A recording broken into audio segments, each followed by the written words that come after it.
The way they're playing right now, they're better than this. Are they? I think they are. Why? I think they're a little better than this. Just because of Steph? Yes. Chasky, as I say, good morning to you, Spinoni 11. The Warriors were leading points in the paint in the first half. In the first half, they were +7 in points in the paint. Points off turnovers. Points off turnovers, they were +7. 13-6. 13-6. Somehow, some way, they lost that category 27-16. I mean, this is unbelievable how they lost that game yesterday in the third quarter, getting outscored 37-20. And I'm deflated. I'm frustrated. It has more to do with the basketball game, of course, because we'll get into some other stuff that I just don't get. I just don't get what we're doing around these parts. But Warriors lose 123-117, and they're lighting the beam all night long in Sacramento. So yesterday we were talking about in the 9 o'clock hour, like, hey, if the Warriors lose tomorrow, are you going to be angry? And some people were like, yeah, well, it depends on, what it looks like. And other people were resigned to, like, I'm not angry. I'm frustrated we're in this position and where we're at. But I've also come to accept we're not a very good team. The Kings are a better team than the Warriors right now. They just are. And yesterday, another double-digit lead at halftime.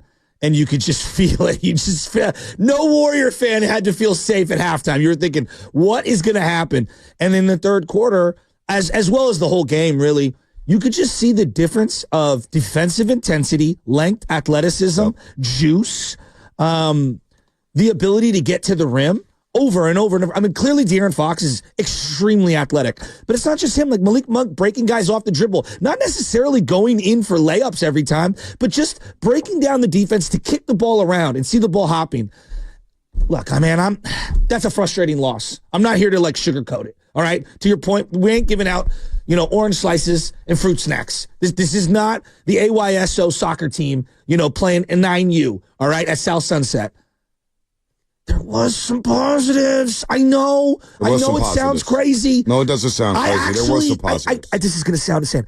There were some guys that I was like, okay, I'll start here. Guy Santos could play on my team. I don't know who he is. I don't know where he's going to play. I don't think he's some elite starter, but the guy has heart and he has game. I like Guy. I like him. Look, the game's not. Post can play. The game's not too fast for Guy Santos.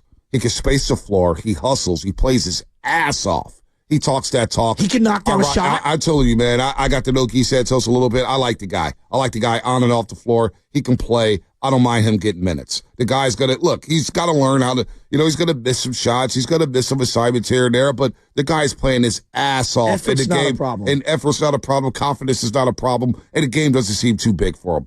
Quentin Post, you just mentioned. The second-round pick. I got some space in the floor, and a lot of people have been asking about Quentin Post. Well, having a stretch five, you can see the vision. You can see what he can do on the floor by bringing out the bigs here. And then defensively, he was an ACC all-defensive team member. He was second-team all-ACC at Boston College. He's 24 years old. He's from Amsterdam. He's Dutch. He had a chance to play overseas, but he decided to come over to America to play college basketball. So he starts off at Mississippi State, doesn't get a lot of playing time, transfers to Boston College. He's got some seasoning for being in college for so damn long. And you know what? He looked like he belonged yesterday. I was encouraged. I was too. And I sound so crazy right now, but I'm being real. I actually felt a little more optimistic. Now, look, the big overarching theme when it comes to the Warriors, and it's almost undeniable. Just what direction are we going in? That's what we want to know from the organization. And I know the next 2 weeks are going to tell us in terms of the deadline. I get that. Believe me, I get that. But God, I wanted it yesterday. I just pick a lane. When I watched Quentin Post yesterday, do I think he's a starter who's impact? No. But alongside Kuminga, when you pull the 5 out of the key, Kuminga will have lanes to operate. When you have a stretch like that, here's the other thing. They were blitzing Curry at the top of the key from almost the beginning of the game, double and triple teams with Curry. That made them late to get out of their sets. Curry almost couldn't relocate in time because actually Guy and Quentin Post were making really savvy passes at the elbow, and they were getting good looks from the three-point line, but you weren't getting the relocation shots from Steph Curry. Well, what the Warriors were doing they were aggressive out of double team for the first time in a long time. So when Curry got blitzed, it got doubled, and he was swing, and you get to swing around. These guys were ready to shoot. Yes. They were ready to let it fly. So they were being aggressive out of the double team. But you know what really befuddled the Warriors and slowed them down in the third quarter? Again, they've got to figure out a way to navigate his own defense. they can't beat his own defense. The Sacramento Kings went zone for a big stretch in the third quarter, and the Warriors just didn't know what to do. They started turning the ball over, and that third quarter was the game. Because in the fourth quarter, sure, it was nip and tuck, and it was a game of runs. But you know what? Who was the lineup third quarter? that third quarter. Frustrated you? Well, it wasn't even just the lineup; it was the overall team that frustrated. The lineup combinations is what it is. People go crazy over that. I think part of beating a zone, I think this is important. Part of beating the zone is there's two ways: elite passing and shooting, where you're skipping the ball back and forth, and the defense has to rotate, or penetration and kickouts. Yeah, but they weren't doing any of that. That's my point. And this is against Miami. This is against. There's another who else ran his Toronto at times. They don't have the personnel. Well, it's not even just personnel. You can beat it with the personnel they have.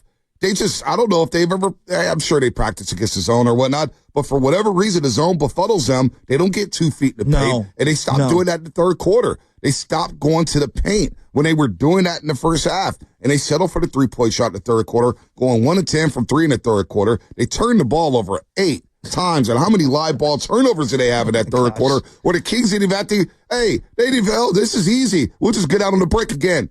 28 nothing fast break points. So in that third quarter, they give up 8 fast break points.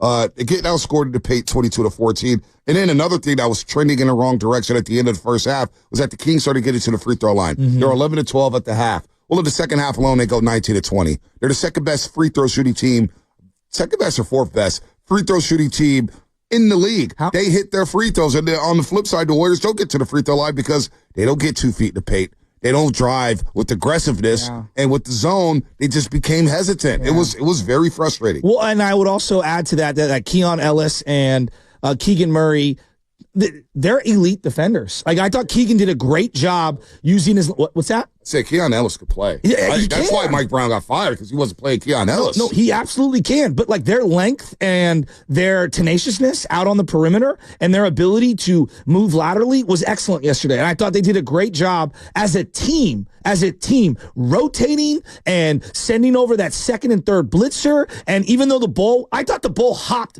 much better than I anticipated for the most part for the Warriors. And I'm just telling you, like, the Kings are just a more athletic, faster, better team right now. And then your point about free throws. How many times did Malik Monk get the ball to the block on a drive penetration where either he pump fakes and either goes up or kicks out? How many times did De'Aaron Fox do that, whether it was in transition or in the half court? How many times did a variety of guys like, and this guy, DeRozan, get all the way to the lane, pump fake, guy leaves their feet, and now he's going to the free throw line.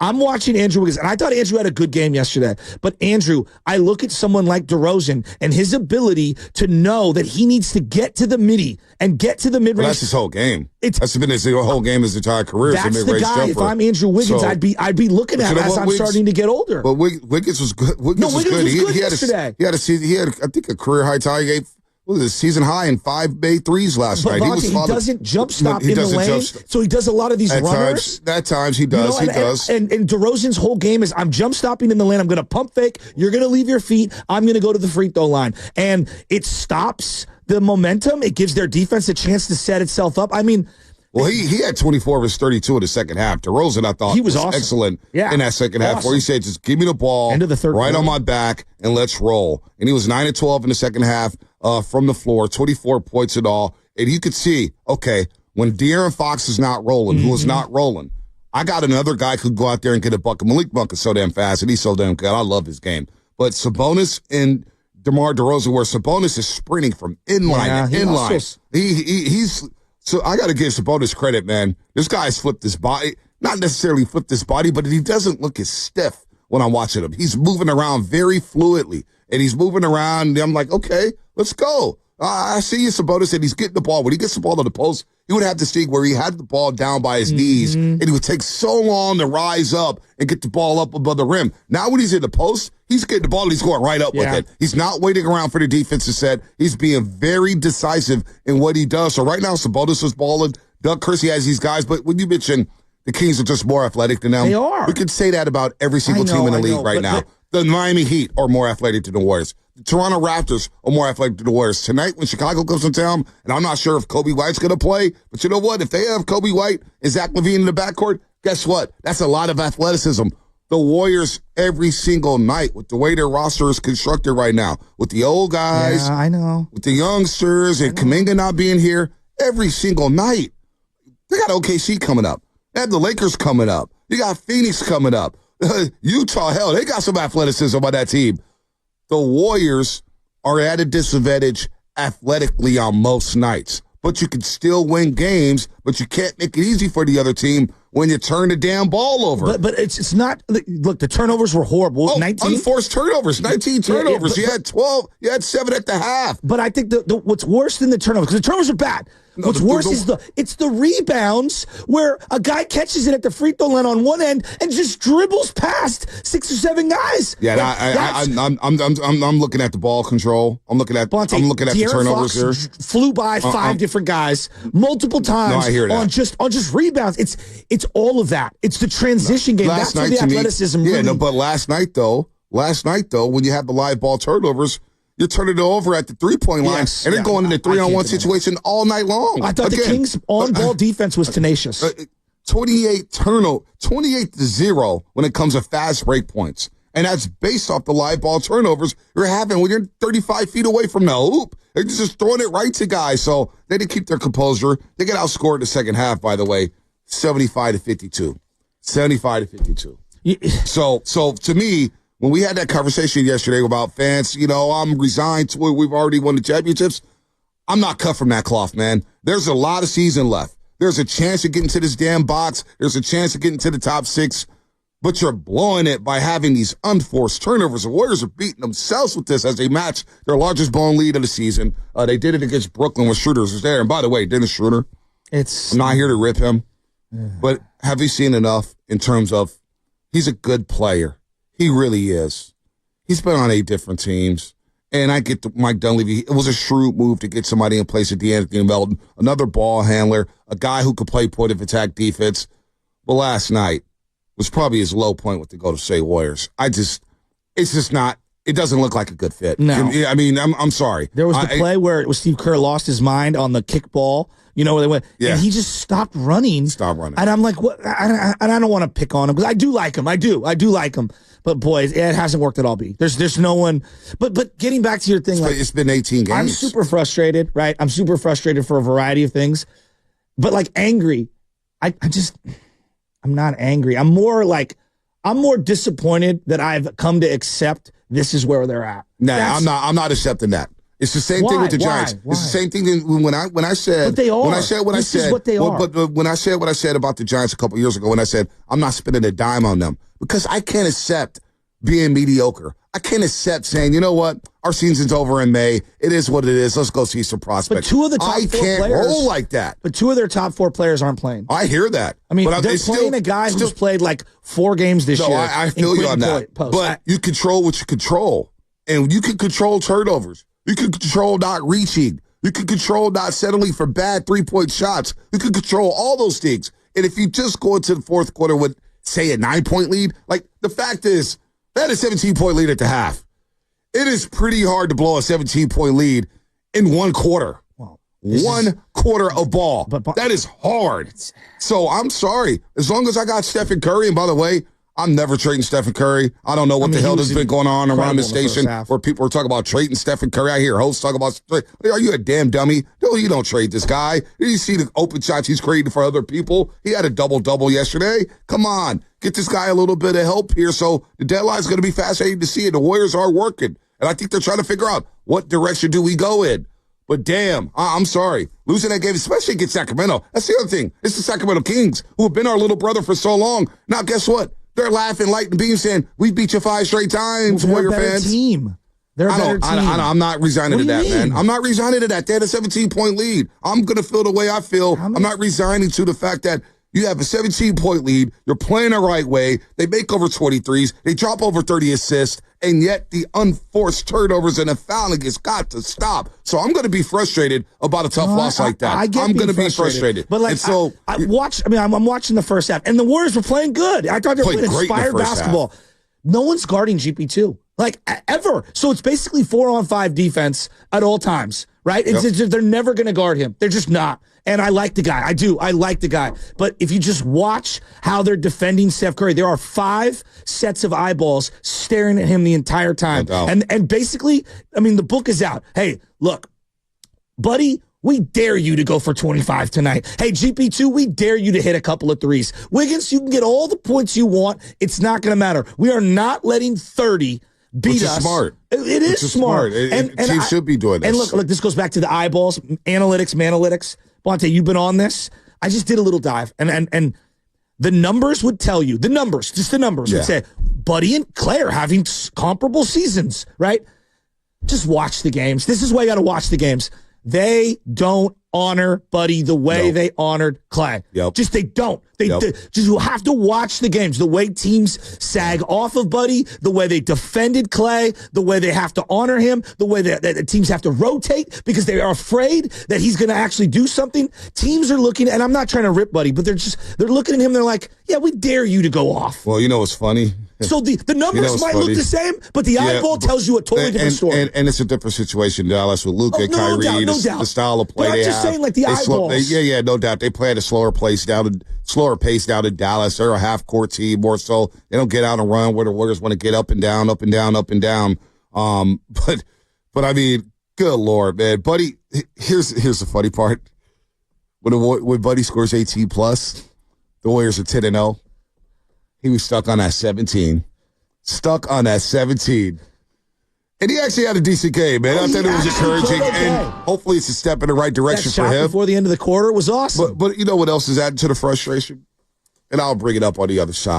123 to 117. He won the damn Super Bowl. They were frauds that year. Damn it. Insert Mark Grandy in there. I've done that so many times. Why do you get those guys confused? I don't know. You know what it is? It's probably because every door handle that I've touched this morning, I keep getting electrically shocked. Why is that? Got a lot going on today, Shaq. I feel like Raiden. Static cling is what that's called. Is that what it's called? Shuffling your feet on this surface down here. So you got to pick up your feet. Every one of these door handles, I'm like, dude, and it's not going to kill me or anything, but why does that happen? I don't know. Maybe I'm so the Warriors lose yesterday. Character. They're banged up. No Podziemski yesterday. He missed his 12th straight game. Kuminga missed his 9th straight game. Podziemski may be back today. He was getting up some shots and going through a workout routine yesterday up at the Golden One Center. Kyle Anderson could be back tonight.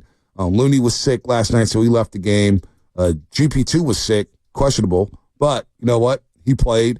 I thought he had some nice moments last night. So 888-957-9570. We had a conversation at 9 o'clock hour yesterday saying, do you even get angry anymore about the losses?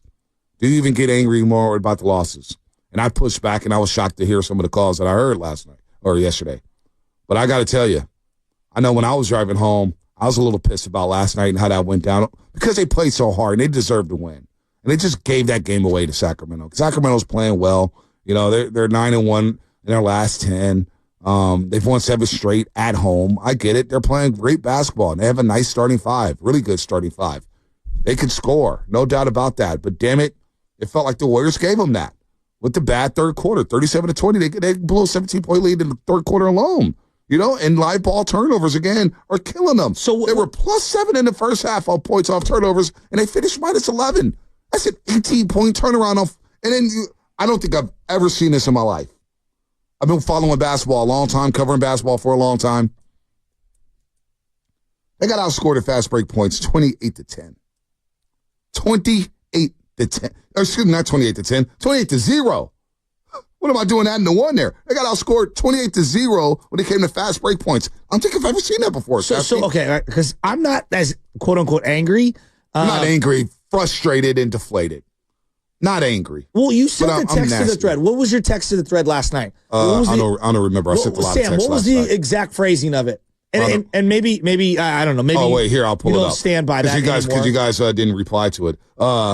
Well, I was kind of sleeping. I dare a fan to call them tomorrow and explain how they won't get mad or angry over this bleep. So, okay. That's what I said, and nobody replied. When you sent you put the bleep at the end, it kind of threw me off there. When you sent that, were you angry that they blew the lead? Were you angry? Like, I'm going to just rat-a-tat. It was bothering me. It bothered me the way they did it. So it bothered me the way they did it. And it's the Sacramento Kings. And that's what I was trying to explain yesterday. I was like, are you sure you're not going to get bad over some of these losses? And the way they do it, They literally tricked off a 17-point lead in 12 minutes of action. That is hard to do. Yeah, well, I mean, this team and the 15-point leads, like they're kind of historic. Yeah, but that's like kind of their thing. But what was bothersome was that it was the veterans who were turning it over. GP2 with 2 turnovers in the third quarter. Steph had 2. Buddy had 1. Dennis Schroeder had 2 turnovers in that frame. The veterans committed 6 of the 8 turnovers in that for actually 7 of the 8 turnovers in that quarter. And they gave up 13 points off of turnovers, and Sacramento turned it over once in that third quarter. Just one time. I'm sorry. Yeah, I am bothered by that.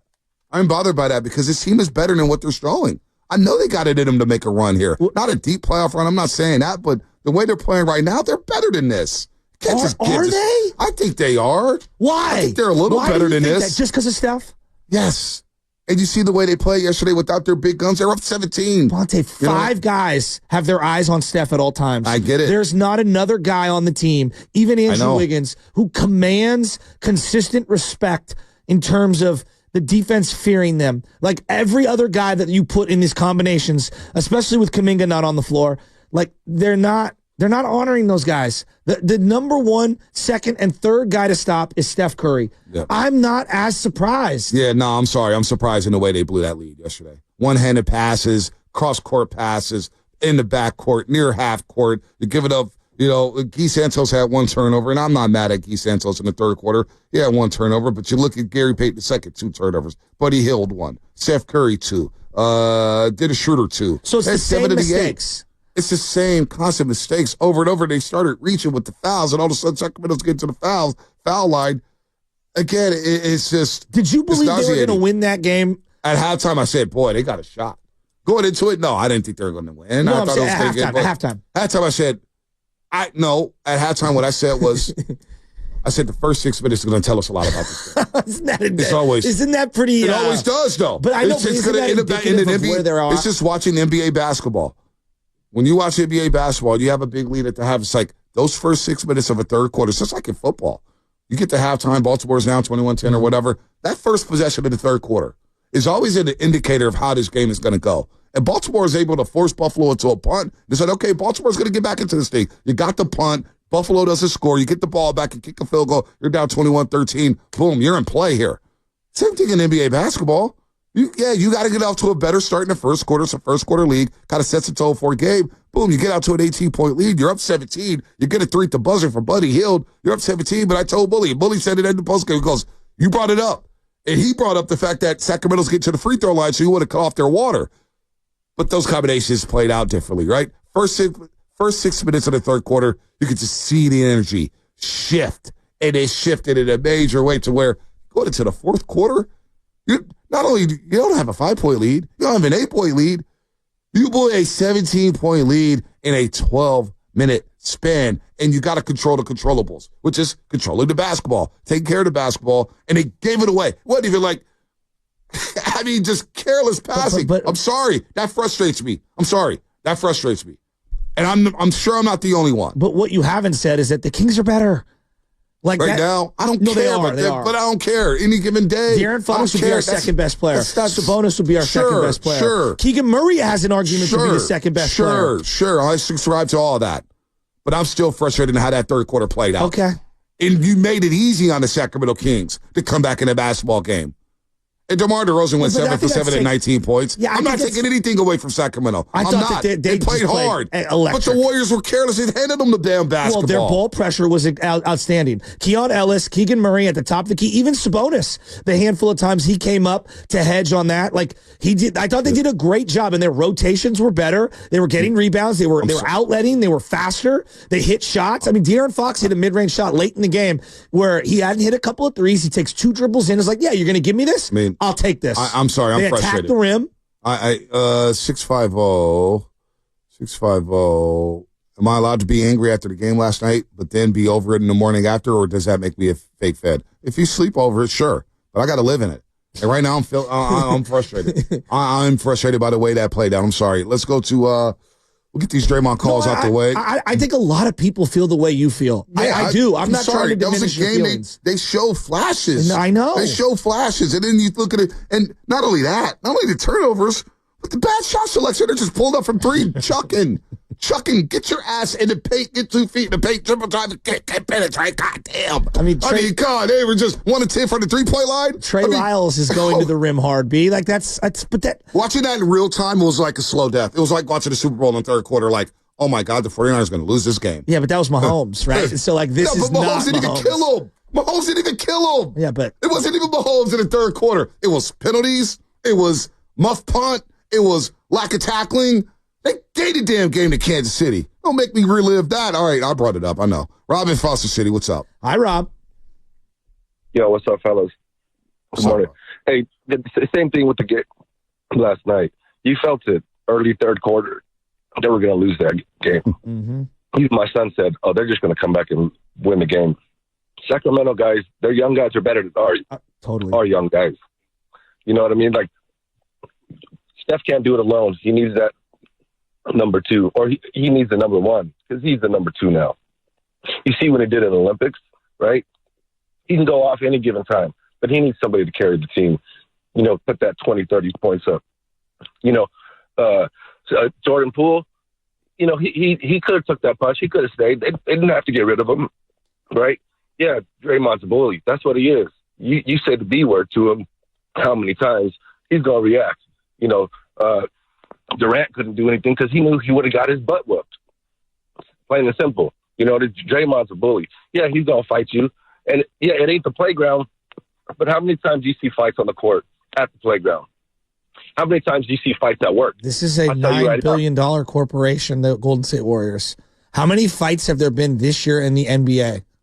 It's been some scraps on the floor. Scraps. How many blows to the jaw? Oh, yeah, nobody's...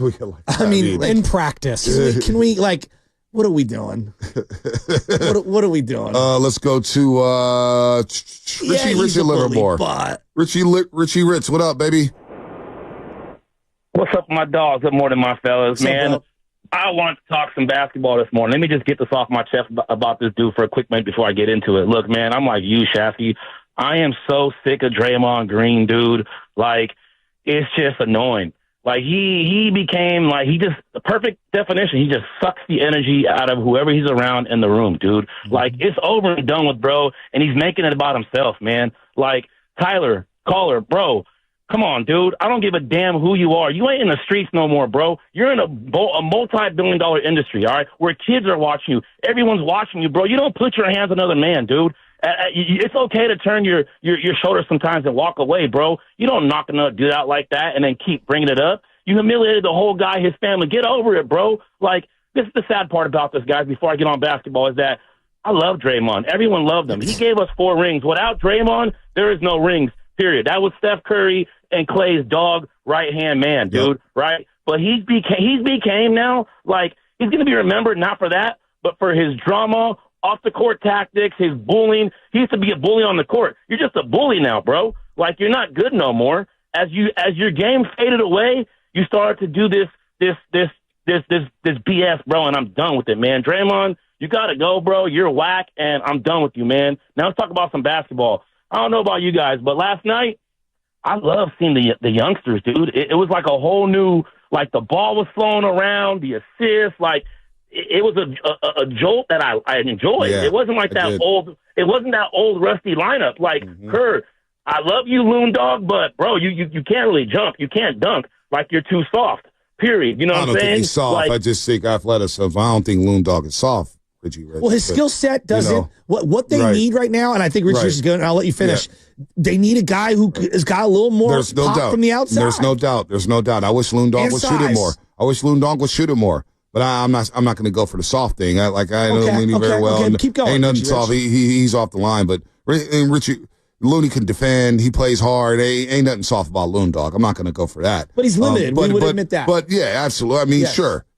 Quentin Post does things differently than Looney. Now, TJD had himself a game yesterday. I thought TJD over the last. You want to talk about a bright spot? Yes. TJD has been hooping, man. He has been hooping. So I don't think TJD is soft. I don't think Loon Dog. I know Loon Dog's not soft. I mean, come on, man. I don't think he meant like that. How can you sit here? I know that, but let's be careful how we use our words here. Let's be careful because that's Anybody who did what they did in that championship season, and anybody who's come back in shape the way Looney has, some nights he's going to have it, some nights he's not. He got ill yesterday, but soft? Nah, that's a little. Wasn't it eye-opening to actually, because like Looney's not the full 7 feet, and neither is TJD. Like they're like the 6'10". I think TJD's 6'9". Right. Maybe Looney's 6'11". I don't know, but you could see there's a size difference, and he's got really long arms. I don't even think he's that great just yet, clearly, but having a big who can actually be around the rim and just get a body into someone on a team where there's not a lot of wide bodies, like. There's something to be said. We have been screaming for a legitimate 7-footer. You got a little taste. I see the vision. The other thing, too, is with Loondog, I see him in pregame warm-ups shoot those shots, whether it's mid-range jumpers. What's going on? No, just watch. It's like talking to yourself. It was like having a conversation. No. But look, no, Loondog, I watch him in pregame warm-ups. He shoots those shots. I just wonder why he doesn't do it in the game. Maybe it's a game plan. I don't know. But Looney's more than capable of hitting some of those outside shots. I wish he did it because it would space the floor a little bit more. Let's go to Actor Dave in San Leandro. Actor Dave. What's up, Actor Dave? Hey, what's up, guys? Good morning. Good morning. Bonta, my man, we met briefly a couple times out there at Chase. I was with my brother-in-law. We were outside the team store. And and Festus was there too, and you dogged on me, but it was hilarious. I don't know if you remember, but what did I do? It's good. I dogged on you. No. You told Festus that I didn't like what he was doing on air, but I did. I was complimenting him. Oh, I was probably just joking. Yeah, I was just joking. No, I know you were. I know it was funny. It was funny. I appreciate that. Great to meet you. Can't wait to see you again. Likewise, man. Appreciate you guys. Look, season ticket holder. Die-hard Warrior fans since 92, always will be. We've seen them through so much worse than this, right? But look, my question is this. Your guys' thoughts on what more could have been done, should be done from the coaches, adjustments, and so on. Because I look at it and I'm like, why not try to change some stuff up, get Steph off the ball? I mean, look, Kalena and Fitz were even saying it on air. Like, they just load up on Steph. Teams are going to keep doing this. And all we kept doing was the same thing over and over again. They don't have another ball handler. Like, I agree with you. But, like, given where they're at right now, like, Schroeder is one of their ball handlers. He's not playing well. I don't want GP2 bringing the ball up the court. I don't want Buddy Hield bringing the ball up the court. I don't want Andrew Wiggins bringing the ball up the court. Like, who's initiating offense right now? And with Draymond, who's another guy who is a de facto point guard, like they just don't have a lot of options. The shooter move, Actor Dave, has been disappointing. Go ahead, finish up strong, Actor Dave. Yeah, no, I hear you guys. I hear what you're saying. Yeah, look, it's frustrating to see this. Look, I still think we got a shot at, we got at least a shot at a play-in. We got to make that top 10 at least. Yeah. But they got to figure it out. They got work to do. You guys. Yeah, they've got work to do. What a sad sentence. They got a shot at the play-in. They've got a shot at the play-in. By the way, he's not wrong. Dennis Schroeder. I keep saying Schroeder. Look, sorry. Dennis Schroeder, when he got traded here, it made sense. You flipped him for DeAnthony Melton. DeAnthony Melton's out for the season. You moved the contract. You needed a guy. But it doesn't seem like it fits. He's a small guard. He's smaller than I thought he was. I thought he was a little quicker, but even he's having difficulties blowing by guys off the dribble. He looks quick when he is blowing us off the dribble, and then when we go up against other teams and he's on our team, look so quick. And now you look at Schroeder, for the first time in his Warriors tenure, he came off the bench last night. 20 minutes, 42 seconds. 7 points, 5 assists, 3 of 8 from the floor. But he also, in those 20 minutes off the bench, committed 5 turnovers. I'm not sure about Schroeder. And I bet you the Warriors, they're going to flip some of these expiring contracts. He may be one of them. Who knows? But it has not gone well. And Logan Burdick, I have nothing bad to say about him. I love Logan. That's my guy from The Ringer. And he has the Real Ones podcast with Howard Beck and Raja Bell. And they were talking about the Warriors the other day. This hit the rounds yesterday on social media. I know Willard Dibbs was giving this some run, so we'll give it some run as well, and we'll have our rebuttal to this. Here is Logan Murdoch on how Dunleavy's job is very, very hard. Mike Dunleavy not necessarily getting the autonomy or knowing what it's like to not get the autonomy when you're the Warriors GM, when you have an owner like Joe Lacob, who's constantly meddling on every single deal, who is pushing you to sign Kuminga to a big deal when, the coaches keep telling you, hey, I don't think he's that, I don't know if he's that consistent. I don't know if he's that consistent. What did you make of that? I made of that the owner who came into this studio 4 years ago is standing by what he told us, which is he's involved in every move. And he's not alone. Like every owner almost for every team out there, they don't just cut checks. That's not just cut checks and shut up. That's not how it works. That's just not how it works. David Sampson, who I know you don't like very much, and I understand why, talks about why every owner jumps over their own GM in every sport and has their own ideas of what should be done. And 9 out of 10 times, that GM is falling in line with what the owner wants to do. If the owner doesn't want to write the check, they're not going to write the check. No. If the owner does want to pull the trade, they're going to pull the trade. Not that they're in the weeds on every little tiny transaction, but the big stuff, yeah. The owner of the $9 billion valuation Warriors, who built the enterprise in terms of the actual basketball facilities in the beautiful gem of Chase Center and spent more money on luxury tax than any owner in the history of the NBA. Yeah, he's got veto power and final say. Wow. Color me shocked. Yeah, I mean, when he said metal, I don't know why I made the round so much. This is something we've all known for 5 years now. 5 years. Lacob came in and discussed the Kelly Oubre deal. He goes, look, we're all went on board with it, and, I learned my lesson. But he said, I'm part of the group decision-making. If I was an owner, I'd probably do the same thing, as long as you let certain people do. And I think Mike Dunleavy is allowed to do his job. I think Mike Dunleavy has been allowed to keep Pajitsky and been allowed to veto some of the things that's happened. And I think it hasn't been smart, whether or not the owner wants to sign Kuminga long-term. I think there are some people who want to sign Kuminga long-term, but I also think it was smart for Dunleavy to say, hold on, let's wait a minute. We just got under the tax. We're under the first apron. Let's see how Kuminga plays. He's a restricted free agent. How much are the dollars going to go up? How much money do people have? Let's chill for a second. Can I ask you a question? Going back to the Hard Knocks offseason, where Mara, the owner of the New York Giants, walked into the GM's room and said, boy, are you sure we really want to get rid of Saquon Barkley? Right. Was that meddling, having that conversation? Absolutely. That's meddling to me. Yes, okay. Absolutely. Are you sure you want to do this? Yeah.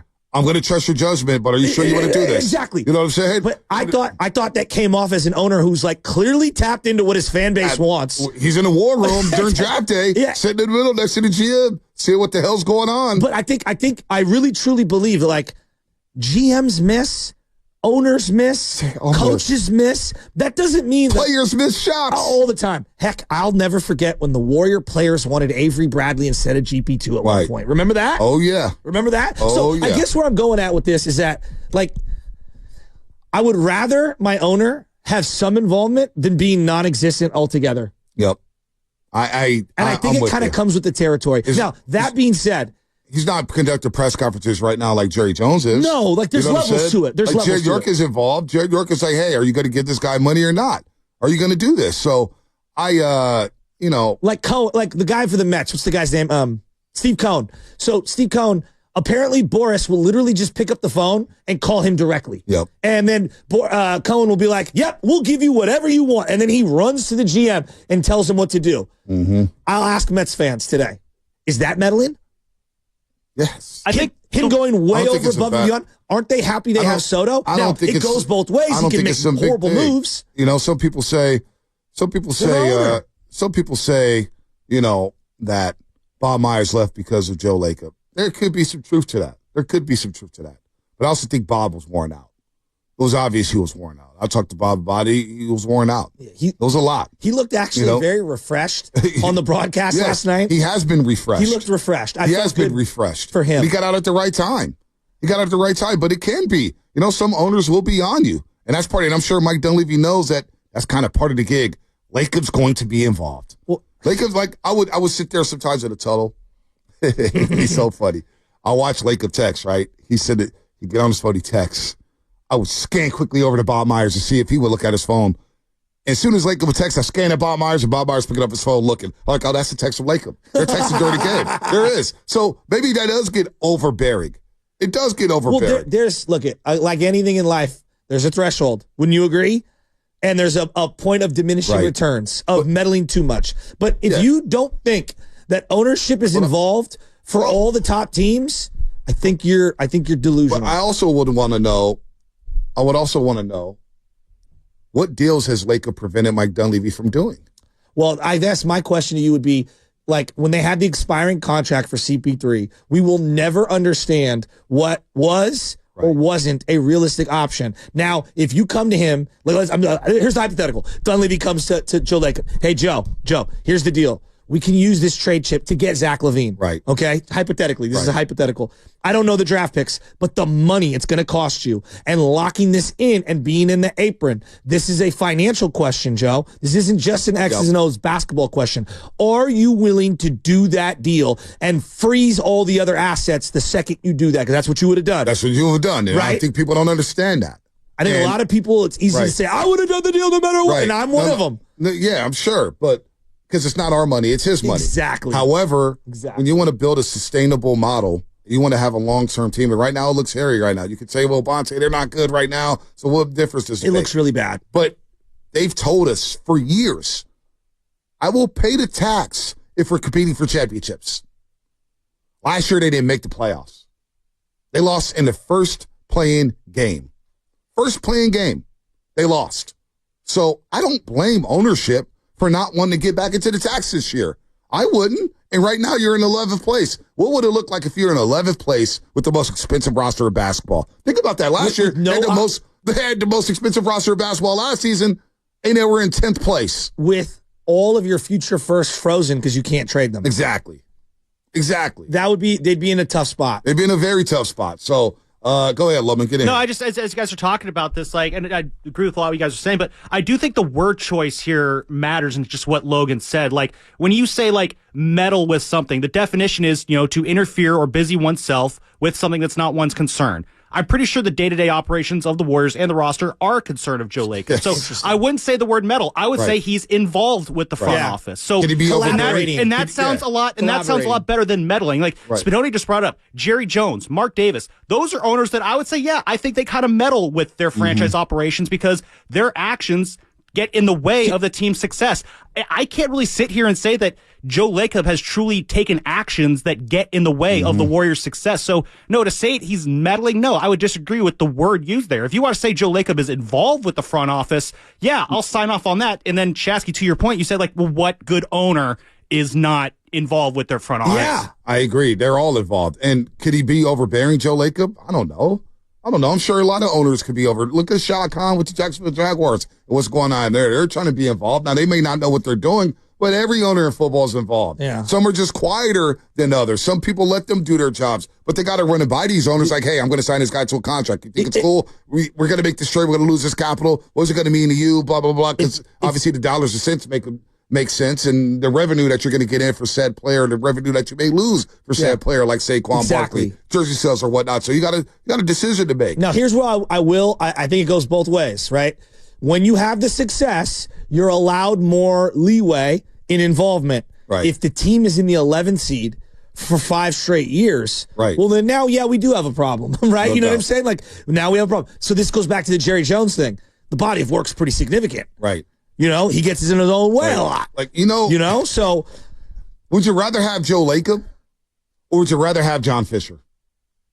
Would you rather have Joe Lacob or would you rather have Jerry Jones? Chris Cohn. Would you have Chris Cohen, who was the previous owner? I couldn't even point him out. You know what I'm saying? Would you rather have him or would you rather have Joe Lacob? Would you rather have an owner who's an absentee guy who just doesn't give a damn? Or would you rather have Joe Lacob, who cares and sits courtside for every single game? Like Mark Cuban was involved, right? Yeah. Do we think he was meddling? Loved it. I loved it. I was jealous. One of the things that my buddy, and again, this is a business analogy, so maybe it's not perfect for football. My buddy Issa, he owns lots of restaurants. And he said to me, he goes, I have to be at my restaurants every day. And I was like, well, why? You own like so many of them. And this is, I have to know what's going on at the ground floor of my business. I owe it to myself. And how can I look my other employees and my managers in the face if I don't have at least a fundamental understanding of what's going on every day? Now, I'm paraphrasing what he told me, but I agree with that. That's how you run a good business. Now, do you hire good people and empower them to do their job? Absolutely. But great ownership on any company is asking the right questions. And then, yes, is collaborating with them. That doesn't mean you override everything, and that doesn't mean you just nod your head and go along with everything. No doubt. I think there's got to be give and take. I think the switch up on Lakers has been pretty fascinating. No, I think it's unfair. When he said, we're light years ahead of everybody, everybody ran with it. Everybody loved him. We started calling him Joey Light Years, and they were all kissing his ass, and they were hanging banners or whatnot. It's not a switch up where he gets all the blame, and you get these like Kevin O'Connor from Yahoo Sports. Good journalist. He writes well, but God bless his soul. He's just writing straight crap the last week. Straight up dog poo about fake trades, about what Lakem has done, about what's going on with Siakam, and they could have got this guy and that guy and this guy and that guy. I'm like, this guy doesn't even know what the hell he's talking about. What is this stuff? So everybody's just putting gasoline on the fire, and there's always got to be, again, it goes back to sports. It's always got to be a scapegoat, right? 100%. So we've somehow, some way chosen that Joe Laker receive card is going to be the scapegoat this season. That's where we're at. And it's unfair. It is unfair because how can you say a guy hasn't been trying to win over the last 4 years when they pay the most luxury tax in basketball? What kind of owner? Wait, an owner who doesn't care about winning is going to pay luxury tax for a team? Make it make sense. And he built a new arena. And I got no dog in the fight. I'm like, some people think they hit me with the, Bonte, you work for the Warriors. So you're going to tell a couple, I don't work for the Warriors. I work for 95.7 and NBC. The Warriors don't pay me anything. We're partners with the Golden State Warriors here at 95.7 and NBC. So, we're going to be watch what I say. I'm not going to just go out there straight disrespect people, but I'm also going to keep it real. And keeping it real is, wait a minute, you got an owner paying luxury tax? And you're telling me he doesn't care to win, even though he's paying luxury tax year in, a year out, a year out? I don't get that. But here's the part I don't understand. In the era of player movement, where the players have all the power, why is it the franchise's most important player has constantly sided with Joe Lakem? Yeah. If he was frustrated, then okay, we should all listen. Right? Like, okay, we should all listen. I mean, at what point has Curry indicated that he's really mad at Joe Lakem? He hasn't. No, he might be frustrated with the results that's going on right now. But if there was any negativity toward ownership, wouldn't we kind of have a feel for that? Mm-hmm. I'm just going to do what Steph wants me to do now. I mean, am I wrong on that? Like wouldn't we kind of hear that just a little? Now, trades are hard. Now, that being said, again, I think this is fair to say. Hey, what's he going to do post-Steph? Well, that's a great question. I don't know. We don't know. And you know what? Like, we will see. We will see if they can evolve and pivot beyond Steph Curry. That time will come. But, like, right now, I think he's made a pretty good, like, making the most out of what you've got. He's made a pretty good situation here. No doubt. There's a lot of other owners in the NBA who would have fumbled what the Warriors had. There's no doubt about that. You may not think so, but it's true. Just think about Clay Bennett and OKC decided not to pay the $6 million for James Harden. Look what it did to that franchise. It was the beginning of the end because he didn't want to dip his toes in the tax despite having Russell Westbrook, Kevin Durant, and James Harden enter in their prime. Those Oklahoma City would have ran the league. They would have ran the league. But he decided, you know what, I'm not going to go. The tax outweighs the winning. And what happened? OKC didn't win. They didn't win. They got to the one finals appearance. One of the big woulda, coulda, shouldas in sports, really. That team. Like, honest to God. Jerry, right? We're just talking about the Chicago Bulls. Jerry's Reinsdorf. He's the worst. Would you rather have an owner that doesn't care, or would you rather have Joe Lakem? That's all I'm saying.